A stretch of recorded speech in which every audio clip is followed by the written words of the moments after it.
मैं सबसे पहला सवाल गवर्नर साहब कि ये आपको किसने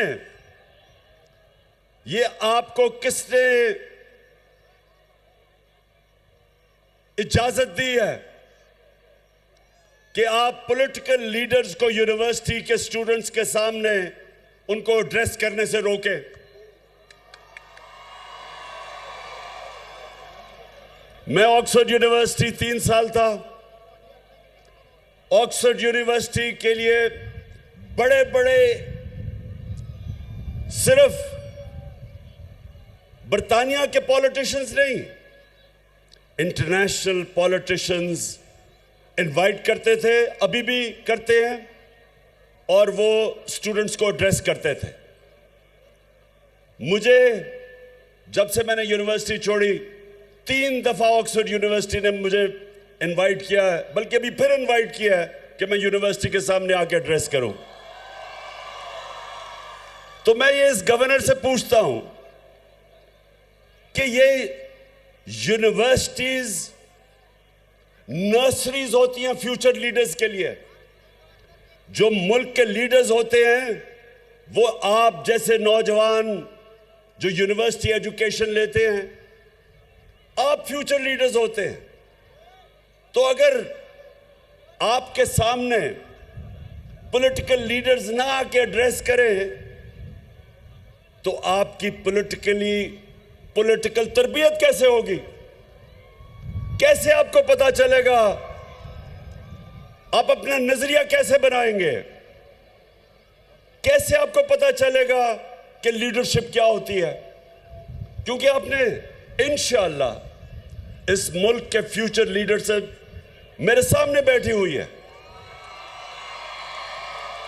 सो गवर्नर, खुदा के वास्ते इन चोरों की बातें ना सुनो जो ऊपर बैठे हुए हैं। इमरान खान को यह कौम 50 साल से जानती है,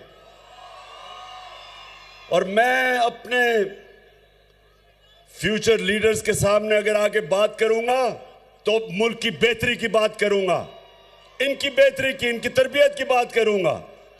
और आपकी एक तो ये जब भी ये सारा जो चोरों का टोला ऊपर आके बैठ गया है, जब ये मेरा नाम सुनते हैं तो इनकी कांपें टांगनी शुरू हो जाती है। और ये गवर्नर की भी कांपें टांगी कि उसने वाइस चांसलर को कहा कि जनाब इमरान खान को ना बुलाओ। सबको बुलाना चाहिए। मैं चाहता हूं कि कांपें टांगने वाला बिलावल भी आपके सामने खड़ा हो। ये और बात है कि वो आधी उर्दू आधी अंग्रेजी, और वो कह कुछ ना होगा, मतलब कुछ और समझ आ जाएगी आपको। वो कई दफा उसको यही नहीं पता चलता कि वो करता है या करती है। और दूसरी तरफ अगर शहबाज शरीफ आया तो मैं आपको यकीन दिलाता हूं कि वो आपसे पैसे मांगने शुरू कर देगा।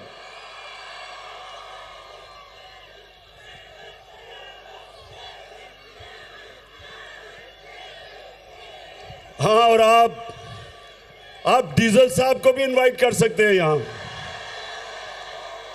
सबको आना चाहिए।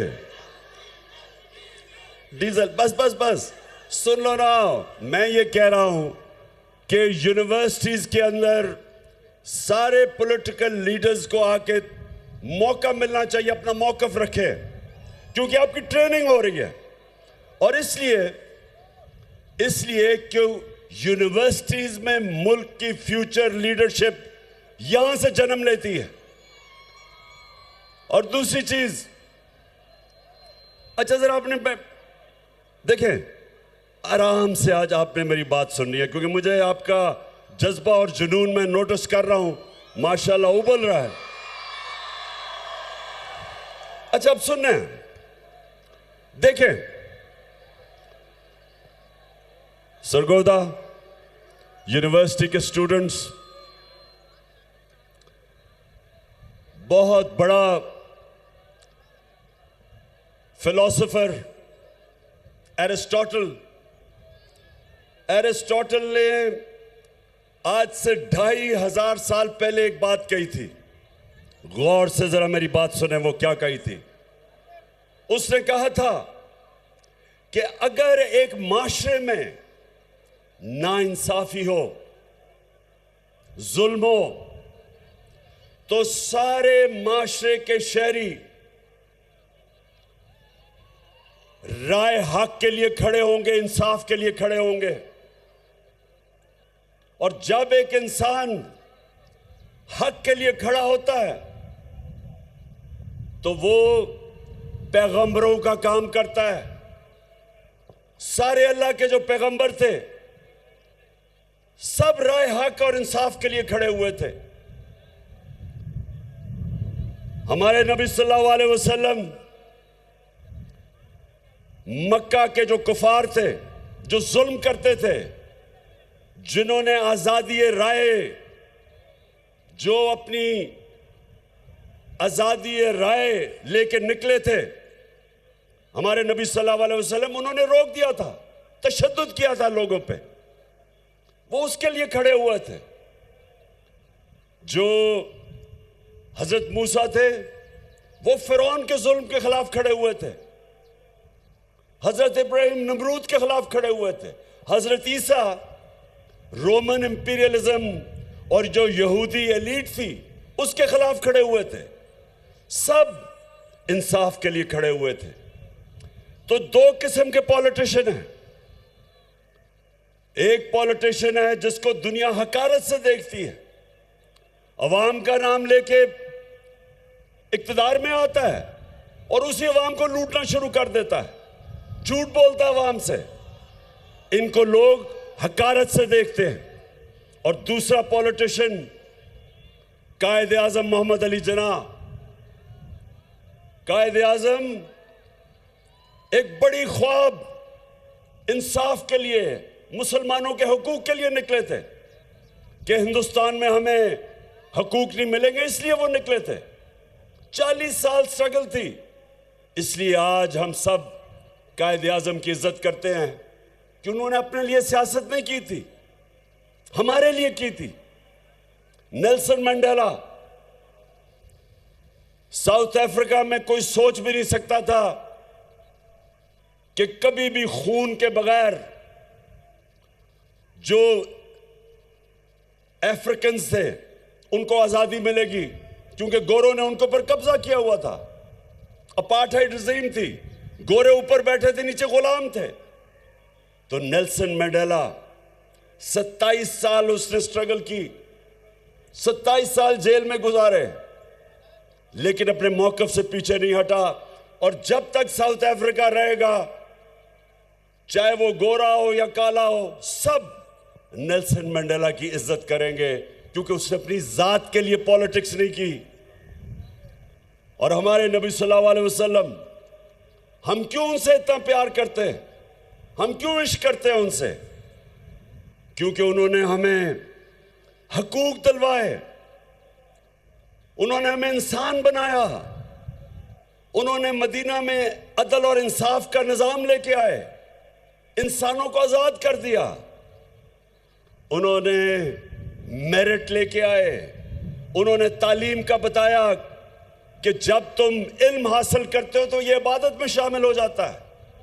उन्होंने वो लोग जिनकी कोई हैसियत नहीं थी, दुनिया की इमामत की। उन्होंने वो अरब जिनकी हैसियत नहीं थी, दो सुपर पावर्स थी मशरिक और मगरिब में। ये दुनिया की तारीख का सबसे बड़ा इनकलाब था कि उन्होंने उनको उठा के लीडर्स बना दिया। हर सहाबी लीडर बन गया। तो मेरे जो आज जो नौजवान में आप सब मेरे सामने हैं, ये समझें कि हमारा मुल्क अब दो तरफ है, फैसला कुन मोड़ के ऊपर खड़ा है। अगर इस वक्त जो मैं अपनी सारी कौम को कहता हूं कि आप आज हक और सच और इंसाफ के लिए नहीं खड़े होंगे, तो याद रखें, जब आप जुल्म का मुकाबला नहीं करते और जुल्म के बुत के सामने झुक जाते हैं, वो माशरा तबाह हो जाता है। हजरत अली का कौल है कि कुफर का निजाम चल जाएगा, लेकिन जुल्म और ना इंसाफी का निजाम नहीं चल सकता।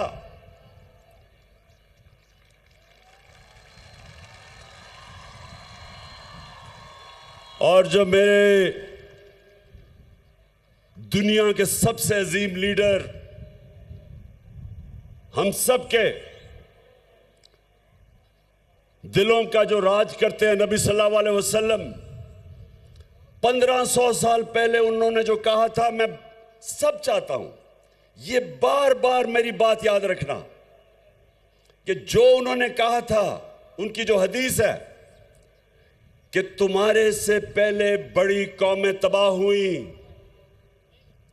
जिधर कमजोर छोटा चोर चोरी करे तो जेल में, और बड़ा डाकू जब चोरी करे तो उसका वो ना पकड़ सके जो मुल्क, उसको एनआरओ दे दे, वो तबाह हो जाता है। ये याद रखें कि आप आज अपने सामने मुल्क को तबाही की तरफ जाते देख रहे हैं, क्योंकि मेरे नबी ने कह दिया था कि जब आज जेलों में जाके देखें, सब गरीब लोग नजर आएंगे आपको। मुशर्रफ ने मुझे भी कोई चंद दिन जेल में रखा था, मुझे कोई बड़ा डाकू वहां जेल में नहीं नजर आया, सब छोटे गरीब लोग थे। और जब मैं असेंबली में गया तो बड़े बड़े नामवर डाकू मुझे पाकिस्तान की असेंबली में नजर आए। तो ये देखें,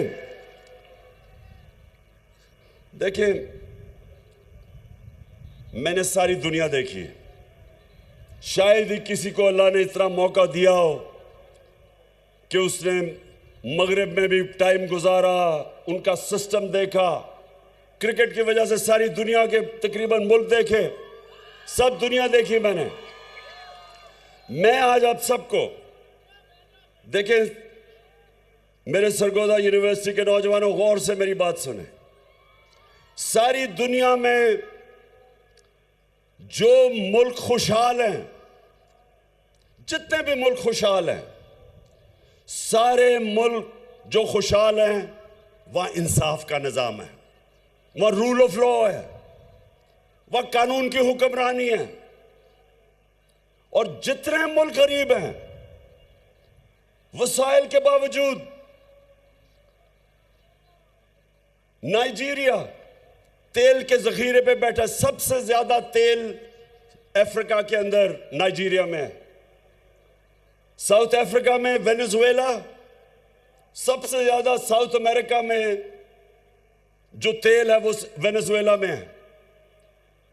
वेनेजुएला से बेचारे लोग नौकरियां ढूंढने के लिए मर मर के दूसरे मुल्कों में जाते हैं, गुर्बत है। नाइजीरिया गुर्बत की इंतहा है, क्या वजह है? स्विट्जरलैंड, कोई वसाइल ही नहीं है स्विट्जरलैंड में।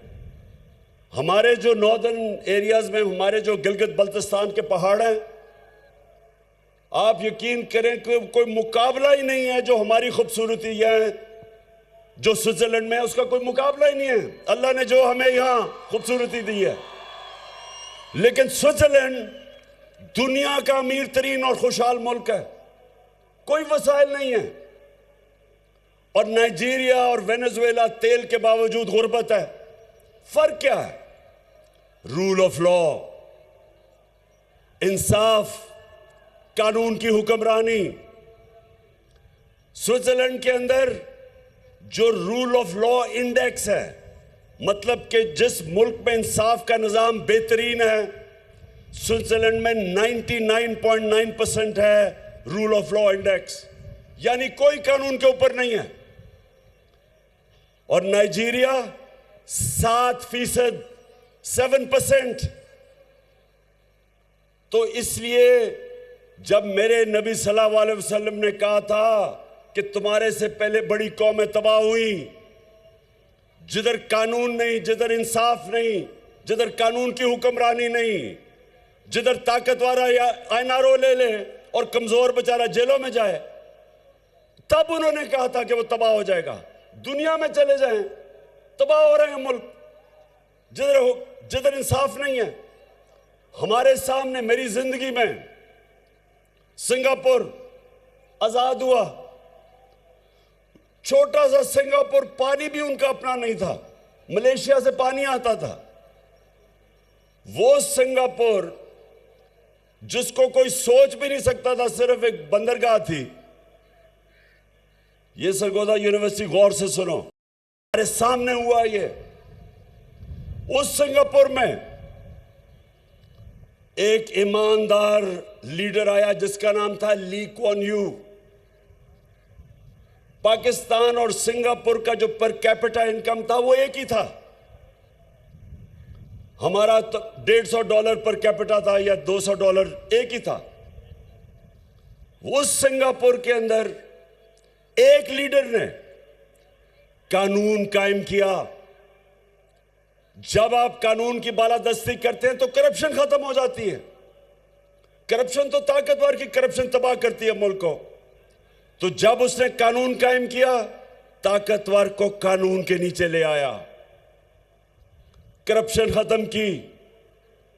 सिंगापुर आज हमारे साथ शुरू हुआ था 60 साल पहले, 50-55 साल पहले। हमारा आज 2000 होगा डॉलर पर कैपिटा, मुझे याद नहीं है। सिंगापुर का $60,000 पर कैपिटा है। औसत आमदनी सिंगापुर में $60,000 है। वो मुल्क हमारा सारे वसाइल के बावजूद, हमें अल्लाह ने 12 मौसम दिया, जरखेज जमीन दी है, सोने के रिजर्व्स हैं, कॉपर के रिजर्व्स हैं। हमें अल्लाह ने वो टूरिज्म, हर चीज दी है उसने। और हमें देखे कि हमारा वो भी शहबाज शरीफ मांगने गया था, अमेरिका जी मुझे पैसे दे दो, मैं मजबूर हूं। वो वैसे अगर टेप है वो जरा चलाए, मैं जरा आपको जरा सुना दे बस। मैं इसलिए कह रहा हूं कि ये फर्क है। मैं सऊदी अरब से होके आया हूँ, मैं यूएई के होके, अभी मैं तुर्की होके आया हूँ। और मैंने उन भाइयों को कहा कि आप हमारे बड़े अजीम भाई हैं, हमेशा आपने हमारी मदद की। और मैंने यही कहा, जब मैं आया हूँ तो आप समझेंगे शायद ये मांगने आया है। मैं मांगने नहीं आया, लेकिन मजबूरी है। जिस तरह माजी में 75 साल में आपने हमारा हाथ बटाया है। मैं ये आपको सरगोदा देखें, हम अब ये देख रहे हैं कि हमारा प्राइम मिनिस्टर जब पैसे मांगता है, सारे मुल्क की इज्जत खत्म हो जाती है। बाहर जब आप जाते हैं, हरा पासपोर्ट लेके दुनिया में जब जाते हैं, तो आपको अलग लाइनों में खड़ा कर देते हैं। क्योंकि जो मुल्क दूसरे मुल्कों के सामने हाथ फैलाता है, जिस तरह जो आदमी दूसरे आदमी के सामने हाथ फैलाता है, इज्जत नहीं होती, कौमी गैरत खत्म हो जाती है। तो मैं जो आज आपको खास तौर पे, मैं सरगोदा यूनिवर्सिटी खास तौर पे जो मैं आपके पास आया ये बताने के लिए कि देखें, अगर हम ये समझते हैं कि ये मुल्क चल जाएगा, कि जेल भरे हो बेचारे गरीब लोगों से जो मजबूरी में चोरी करें, बेरोजगारी में, आजकल जो बिजली के बिल हैं वो कौन दे सकता है? तो मुश्किल में जो चोरी करे वो जेल में। और जो बड़े बड़े डाकू अरबों रुपए की चोरी जिन्होंने की हो, वो दंदनाते फिरे हैं, प्राइम मिनिस्टर बन जाएं। ये जो, अब जरा सुने, ये आपके लिए मैं सिर्फ बता रहा हूं, सरगोदा यूनिवर्सिटी ये पॉलिटिक्स नहीं है, ये हमारे मुस्तकबिल का फैसला होने जा रहा है। अगर एक मुल्क का प्राइम मिनिस्टर उसको बनाते हैं जो 16 अरब रुपए की, वो और उसका बेटा, उनको चोरी में अंडर ट्रायल होते हैं, इनको सजा होने वाली थी, 16 अरब रुपए की FIA का केस कि इन्होंने चपरासी, मकसूद चपरासी और इनके नाम पे 16 अरब रुपया लिया, 1600 करोड़ रुपया, उसको प्राइम मिनिस्टर बना दें। वो इसहाक डार जो रिटर्न, सुने जरा, इसने रिटन एफिडेविट दिया हुआ है सन 2000 में मजिस्ट्रेट के सामने कि मैं शरीफ खानदान के पैसे चोरी करके लंदन भेजता था, मैं मनी लॉन्ड्रिंग करता था। कन्फेशनल स्टेटमेंट है इसकी। उसको फाइनेंस मिनिस्टर बना दे, यानी बिल्ले को बैठा दे दूध की हिफाजत करने के लिए। और आसिफ जरदारी, उसके ऊपर किताबें लिखी हुई हैं चोरी पे। उसके बाहर एक किताब है कैपिटलिज्म अकिलीज हील, वो किताब रेमंड बेकर ने लिखी हुई है कि कितनी चोरी इसने और नवाज शरीफ ने की। अखबारों में इनके आर्टिकल आए हुए हैं। बाहर की दुनिया में इसको 10% कहते थे। नैब इसको पकड़ नहीं रही, नैब इसके केसेस खत्म करती जा रही है। उधर अभी सिंध का गवर्नर बनाया है, वो जरा सिंध का गवर्नर देखे और मौला जट देखे, कोई फर्क नहीं आपको नजर आएगा उसमें। यानी वो लोग जिनको जेलों में डालना था, वो 60% ये जो कैबिनेट बनाई है, 60% कैबिनेट जमानत पे है, बेल पे है। चोरी के केसेस है इनके ऊपर। और जिसको बनाया हुआ है इंटीरियर मिनिस्टर राना सनाउल्लाह, इसका अपना नून लीग का वजीर आबिद शेर अली का बाप कहता है इसने 18 कत्ल किए हैं। तो उस मुल्क जिसके ऊपर इन तरह के चोरों को बैठा दो, तो ये सियासत नहीं है, अब ये जहाद है, इन चोरों के खिलाफ जहाद है। और ये नौजवानों ये याद रखें कि एरिस्टोटल ने तो कहा था 2500 साल पहले, लेकिन अल्लाह ने कुरान में हमें हुक्म दिया है, अल्लाह ने हमें हुक्म दिया है अमर बिल मारूफ व नही अनिल मुनकर, कि अच्छाई के साथ खड़े हो और बुराई के खिलाफ खड़े हो।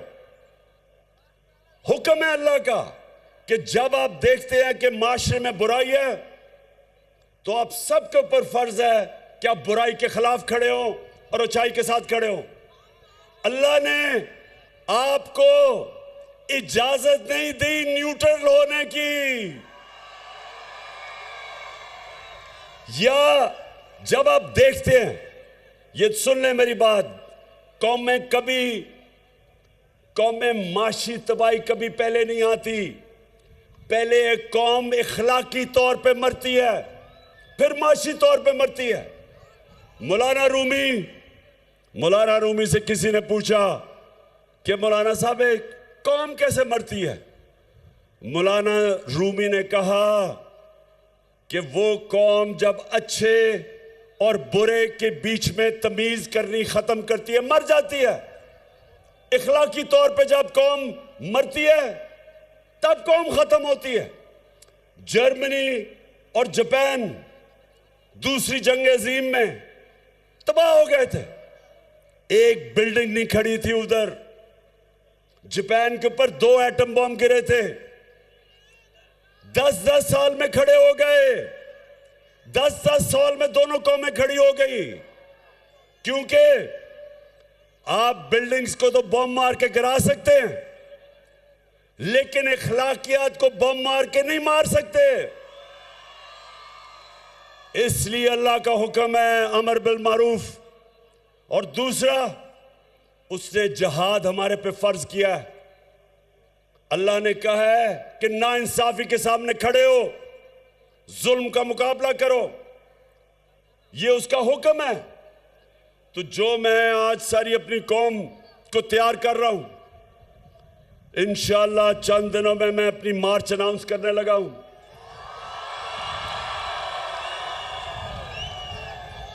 और ये सियासत नहीं है, ये मेरे मुल्क के लिए हकीकी आजादी की जहाद है। मैं कभी, सुन लो, ये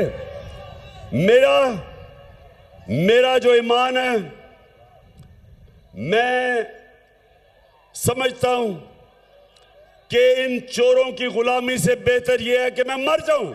मैं जीना नहीं चाहता। इंसान को मर जाना चाहिए बजाय इन चोरों की गुलामी करे, क्योंकि वो मौत है जो चोर जब ऊपर बैठ जाए कौम मर जाती है। और कौम आज देख लें कि सारी जगह पैसे मांगते फिर रहे हैं। 6 महीने पहले जब ये आए हैं चोर, तो तब क्यों नहीं ये हालात थे? आज हर किस्म की माइशत भी नीचे, महंगाई उस्मानों पे, बेरोजगारी उस्मानों पे, हर किस्म की चोरी डकैती बढ़ती जा रही। क्यों? क्या हुआ है? क्या कौन सी क़यामत आई 6 महीने में कि मुल्क के ये हालात हो गए? किसी मुल्क पे भी अब चोर ऊपर मुसल्लत कर दे, मुल्क तबाह हो जाएगा। आपको दुश्मनों की जरूरत नहीं है। और हम आज सारी कौम एक तरफ खड़ी हो गई है और ये जो चोर है ये एक तरफ खड़े हो गए हैं। कौम इधर है, चोर इधर है। जब इलेक्शन होती है हम हार जाते हैं, अपने अंपायर खड़े करके भी हार जाते हैं। और मेरा ये चैलेंज है, मेरा सरगोदा यूनिवर्सिटी आखिरी 2 बातें करने लगा हूं आपसे। देखें, अब आखिरी 2 बातें। एक आप सब ने मेरे से वादा करना है। अभी नहीं, बात तो करूं। आपने सब ने हाथ उठा के एक मेरे से वादा करना है कि आप सब हमेशा जुल्म और नाइंसाफी के सामने जिहाद करेंगे, झुकेंगे नहीं। और दूसरा, सरगोदा यूनिवर्सिटी, दूसरी बात, मैं आप सबको पता होना चाहिए कि आप अल्लाह की सबसे अजीम मखलूक हैं, अशरफुल मखलूकात। अल्लाह ने हम सब के अंदर सलाहियत दी है। अल्लाह ने हमें सब में सलाहियत दी है कि हम जो चाहें हम बन सकते हैं।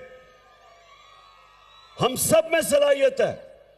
ये याद रखना कि इंसान हर काम कर सकता है, सिर्फ एक शर्त है कि जब वो किसी ख्वाब के पीछे जा रहा हो, जब वो अपनी ख्वाब के पीछे जा रहा हो, एक शर्त है कि जब बुरा वक्त आता है आपने हार नहीं माननी, क्योंकि इंसान हारता तब है जब वो हार मान जाता है। सब जो मैंने क्रिकेट में एक सबक सीखा था, सबसे बड़ा सबक मैंने ये सीखा था कि आखिरी गेंद तक मुकाबला करता है वो चैंपियन होता है। तो आपके सामने वो आदमी खड़ा है जिसको कभी हार हरा नहीं सकती। मैं ये पीडीएम के चोरों को मैं आज मैसेज देना चाहता हूं, क्योंकि मैं इनको पॉलिटिशियन नहीं कहता, मैं इनको चोर कहता हूं। क्योंकि अल्लाह का हुक्म है कि अमर बिल मारूफ, सच को सच कहो, हक को हक कहो, अच्छाई को अच्छाई कहो, बुराई को बुराई कहो। ये वो लोग हैं जो लूटते हैं मुल्क को 30 सालों से। मैं इनको पॉलिटिशियन नहीं कहता, मैं इनको चोर कहता हूं। तो इंशाअल्लाह आपका सरगोदा यूनिवर्सिटी, आपका कैप्टन अब इनका मुकाबला करेगा और आप सब ने मेरे साथ टीम बना पाकिस्तान जिंदाबाद। अच्छा, और एक वाइस चांसलर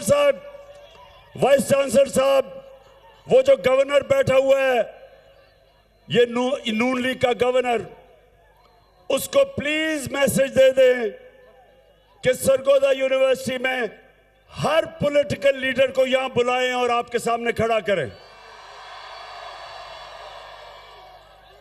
और मैं आपको आज यकीन से कहता हूं कि इनमें से